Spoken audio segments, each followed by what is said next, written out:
Hi everyone. இப்போ பார்த்தீங்கன்னா கிரீக்கில் ஒரு கதை இருக்குது. நார்சிஸ் அப்படின்னு சொல்லிட்டு ஒரு வேடன் இருக்கிறான். அவங்க வந்து நிம்ப் அப்படிங்கிற ஒரு பெண் வந்து அந்த வேடனை பார்த்து காதல் வயப்படுறான்.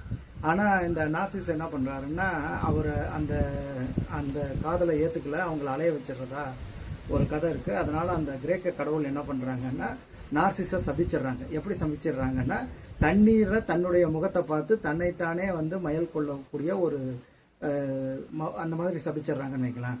அதுதான் பின்னாடி வந்து நார்சிஸ்ட் பிஹேவியர்னு ஆச்சு.